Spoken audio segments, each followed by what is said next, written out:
आणि पाटील साहेब या गोष्टीचे साक्षीदार आहेत की कडिले साहेब असतील किंवा मी असेल, ही आज मिळालेली सत्ता, हे पालकमंत्रीपद आपल्या प्रत्येक कार्यकर्त्याला, प्रत्येक गावाला आपण न्याय देण्याचं आजही काम करतो. मी कधी आकडेच पाहिले नाही. पाटील साहेबांनी सांगितलं डॉक्टर साहेब हे पाहिजे, साहेबांना सांगू का? म्हणजे साहेब तुम्ही साहेबांपर्यंत जाऊच नका, तुम्ही मलाच सांगा, तुम्ही पाहिजे ते आपण गावाला. कारण की या तालुक्याची रचना आणि या तालुक्याची गणना आणि या तालुक्याचं मूल्यमापन हे प्रेमाने केलं जातं, वैचारिकतेने केलं जातं.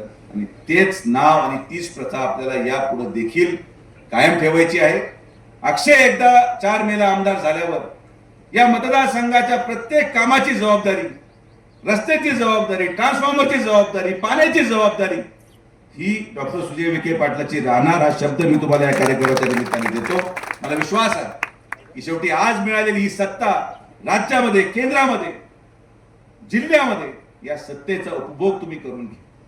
आपण प्रश्न सोडवणुकीच्या फार पुढे गेलेलो आहोत आणि तुम्हाला मी यादी देऊ शकतो. आणि मी जाहिरात मनोज आपल्या 23 तारखेला 22 तारखेला सोशल मीडियावर टाका की जे 40 वर्ष राहुरीमध्ये दिले गेलेले शब्द होते आणि आपण ते महिन्याभरामध्ये पूर्ण केले. मग राहुरीचा ग्राम रुग्णालयाचा विषय असो, जेवढे भाषण या अहिल्यानगर जिल्ह्यामध्ये झाले, 40 वर्ष मतं पडले लोकांना, पण ते काम सुजय विखेनीच केलं, मतं न पडता. कारण की हा जिल्हा आपल्याला सुसंस्कृत ठेवायचा असेल, हा जिल्हा आपल्याला वैचारिक ठेवायचा असेल, तर कृपया करून भविष्यामध्ये देखील मी उभं राहू न राहू काही फरक पडत नाही. सुजय विखे खासदार राहिलाच पाहिजे असं काही नाही.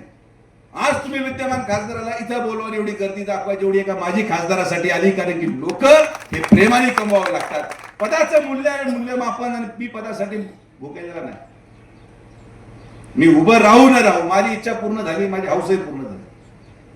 मला काय राजकारण केलंच पाहिजे असं अजिबात नाही. मी माझ्या घरामध्ये एकुलता एक आहे, मला माझा धंदा पाणी पाहू द्या. पण मतदान टाकत असताना वैचारिकतेने मतदान टाका.